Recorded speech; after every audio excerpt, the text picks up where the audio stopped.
अस्सलाम वालेकुम नाज़रीन, क्रिकेट की तारीख में बेशुमार ऐसे वाक़यात रोनमा हुए हैं जिन्हें आप क्रिकेट के अदाद शुमार की हैसियत से देखें तो शायद आपको अहसन और खूबसूरत नहीं लगेंगे, लेकिन जब आप उन्हें अखलाकियात के तराजू में तोलते हुए और एक जेंटलमैन्स गेम की हैसियत से देखेंगे तो इंतहाई खूबसूरत लम्हात और खूबसूरत रिकॉर्ड्स आपके सामने आएंगे। क्या आप सोच सकते हैं कि क्रिकेट की तारीख में कोई ऐसा बल्लेबाज होगा जो 2 दिन विकेट पर खड़ा रहा, बारी करता रहा और सिर्फ 1 रन बाकी था कि जहां पर वो दुनिया के एक अजीम खिलाड़ी का रिकॉर्ड तोड़ सकता था, लेकिन वो बल्ला छोड़कर ग्राउंड से बाहर सिर्फ इसलिए आ जाए क्योंकि वो दुनिया के उस अजीम खिलाड़ी का बेहद एहतराम करता था और उसका रिकॉर्ड तोड़ना उसने गुवारा नहीं किया। ऐसे ही एक खिलाड़ी से माजी की यादाश्तों में आपके साथ तारुफ करवाते हैं। आप सियासत.pk देख रहे हैं और मैं हूं सोहराब। मार्क टेलर 1998 में पाकिस्तान का दौरा करने वाले आखिरी कप्तान थे और उसके बाद आपने देखा कि 24 सालों के बाद ऑस्ट्रेलियाई टीम पैट कमिंस की क़यादत में पाकिस्तान में मौजूद है। लेकिन 1998 के दौरे की खास बात यह थी कि एक बहुत लंबे टाइम के बाद कैंगरूज ने पाकिस्तानी सरजमीन पर सीरीज जीती थी। यानी इससे पहले आप अंदाजा लगा लीजिए कि 1959 में पाकिस्तान की सरजमीन पर कैंगरूज ने यानी ऑस्ट्रेलिया ने पाकिस्तान को पाकिस्तान में हराया था। और यह सीरीज 1998 की सीरीज इसलिए अहमियत की हामिल थी कि इतने लंबे टाइम के बाद ऑस्ट्रेलिया ने पाकिस्तान में 2-1 से सीरीज जीती थी। 1998 में पहला मैच रावलपिंडी क्रिकेट ग्राउंड में हुआ और ऑस्ट्रेलिया ने यह मैच जीत लिया। इस मैच की खास बात यह थी, रावलपिंडी की जीत के पीछे स्टीव वॉ की सेंचुरी और लेग स्पिनर स्टीवर्ट मैकगिल की खतरनाक बॉलिंग थी, जिसने टूट फूट का शिकार पाकिस्तानी टीम को एक कोचाने चबाकर रख दिए और पाकिस्तानी टीम किसी भी तरह से उस मैच में कमबैक नहीं कर सकी। रावलपिंडी की जीत के बाद ऑस्ट्रेलियाई टीम का मोराल और ज्यादा बुलंद हो गया क्योंकि इससे पहले पाकिस्तान के पास दुनिया के बेहतरीन स्पिनर्स मौजूद थे, जिनमें मुश्ताक अहमद थे, सकलैन मुश्ताक थे, लेकिन रावलपिंडी मैच में कोई अहम कारकर्दगी इनकी वजह से सामने नहीं आई। ऑस्ट्रेलियाई टीम का कॉन्फिडेंस ज्यादा बूस्टअप हुआ और शानदार तरीके से टूर का आगाज हुआ, जहां पर वो पाकिस्तान को पहले ही टेस्ट मैच में हराने में कामयाब हो गए थे। और दूसरा टेस्ट मैच पेशावर के अरबाब न्याज स्टेडियम में होना था। इंतहाई अहमियत का हामिल मैच था, पूरी दुनिया की नजरें वहां पर थी और जो ऑस्ट्रेलियाई टीम के कप्तान थे मार्क टेलर, उनकी नजरें भी उस मैच पर थी। और जब दोनों टीम्स ने ग्राउंड में जाकर पिच का तज्जिया किया, पिच को देखा, तो बड़ा वाज़ेह था कि एक बैटिंग ट्रैक था, बैटिंग विकेट बनाई गई थी और उसकी वजह मैकगिल की गुज़श्ता मैच में परफॉर्मेंस थी कि जब वो वन साइडेड गेम को लेकर चले गए थे, इसलिए पिच को बैटिंग फेवर पिच बनाया गया था। मार्क टेलर कहते हैं कि जब मैंने पिच को देखा तो मेरे मुंह में पानी आ गया और मुझे बड़ा वाज़ेह था कि इस पिच के ऊपर जो टीम पहले बल्लेबाजी करेगी उसे बहुत ज्यादा मजा आने वाला है और बहुत ज्यादा बैटिंग को एंजॉय करेगी। मैं खुदा से दुआ करता रहा या अपने प्रेयर्स करता रहा अपने गॉड से कि हम टॉस जीत पाए और खुदा मेरे हक में था, यानी गॉड उनके फेवर में था उस दिन। और मार्क टेलर पेशावर टेस्ट की टॉस जीत गए और उसके बाद मार्क टेलर और उनके ओपनर माइकल स्लेटर के साथ बल्लेबाजी के लिए आए, लेकिन स्लेटर ज्यादा टाइम तक विकेट पर नहीं टिक सके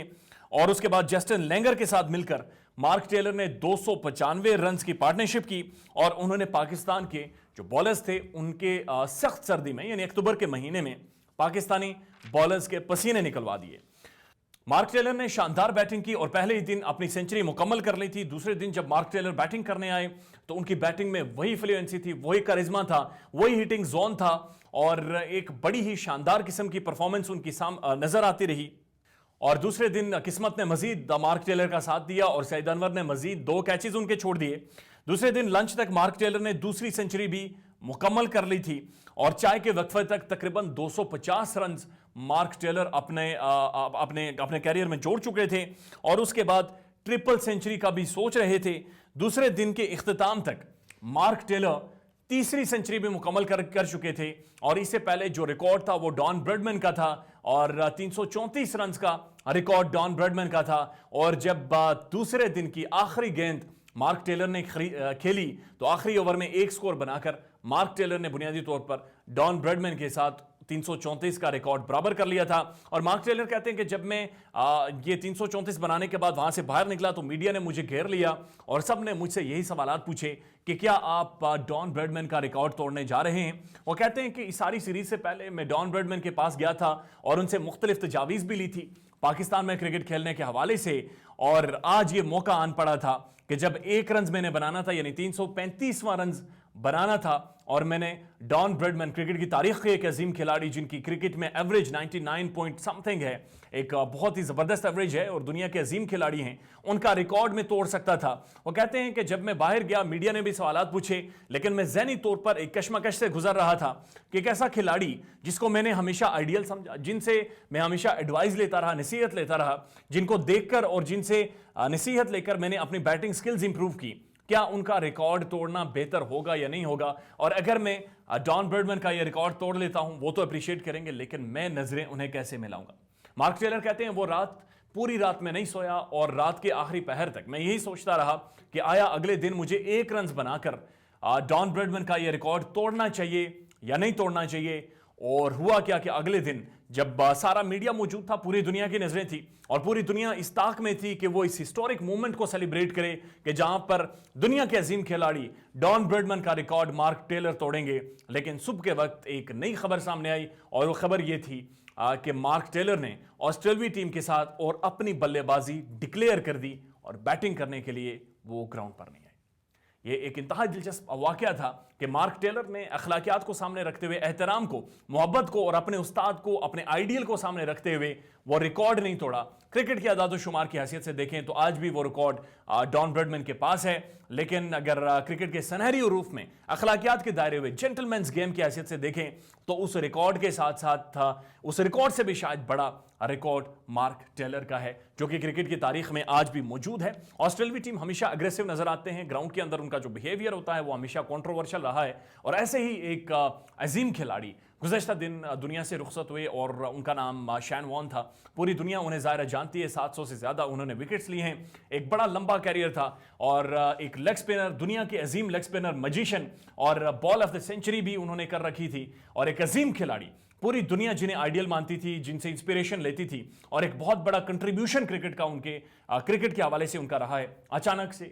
تھائی لینڈ میں اپنے ویلا میں ان کی موت کے حوالے سے ایک خبر رپورٹ ہوئی جہاں پر یہ کہا جا رہا ہے ایک سسپیکٹڈ کارڈیک اریسٹ تھا جس کی وجہ سے ان کا انتقال ہوا ہے. شین وارن اس وقت دنیا میں منظر عام پر آئے جب 1993 میں آسٹریلیا نے انگلینڈ کا ٹور کیا اور ایک ایشیز کی سیریز تھی, 6 میچز پر مشتمل تھی اور شین وارن نے 34 وکٹ لے کر ہائیسٹ وکٹ ٹیکر کہلائے تھے اور اسی سیریز میں انہوں نے بال آف دا سینچری بھی کی تھی. اس سے پہلے 11 میچز میں شین وارن نے صرف 31 وکٹس لے رکھی تھی لیکن دنیا انہیں ایک عظیم بالر کے نام پر کے طور پر نہیں جانتی تھی. 2000 میں شین وارن کو دنیا کے 5 بہترین کھلاڑیوں میں شمار کیا گیا. شین وارن اپنی سوانح حیات میں لکھتے ہیں کہ 1994 میں جب وہ سری لنکا کے ٹور پر تھے تو ان کے ہوٹل کے ساتھ ایک کسینو تھا جہاں پر وہ جا کر جوا کھیلا کرتے تھے اور ایک بار وہ $5000 بھی جوئے میں ہار گئے. اگلے دن جب اسٹیوا ان کے پاس آئے اور انہوں نے ان کی ملاقات جان نامی ایک شخص سے کروائی اور وہ کہتے ہیں کہ میں جب جان نامی اس شخص سے ملا تو انہوں نے مجھے پیسوں کا ایک بنڈل دیا اور انہوں نے کہا کہ گزشتہ دن جو پیسے یعنی $5000 تم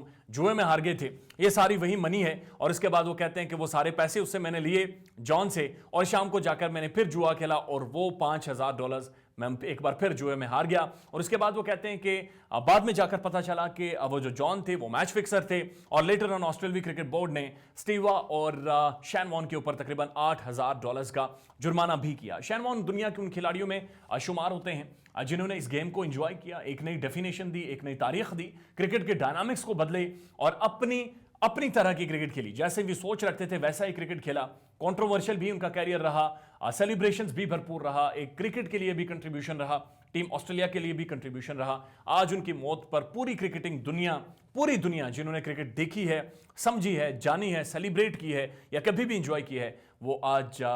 غم میں مبتلا ہے. Very sad and the king is no more in this world. لیکن ان کی جو کنٹریبیوشنز ہیں کرکٹ کے لیے, یادداشتیں ہیں, ان کی جو وکٹس ہیں, جو کنٹریبیوشن ہے, جس طرح سے وہ پلیئر رہے ہیں, وہ تاریخ کے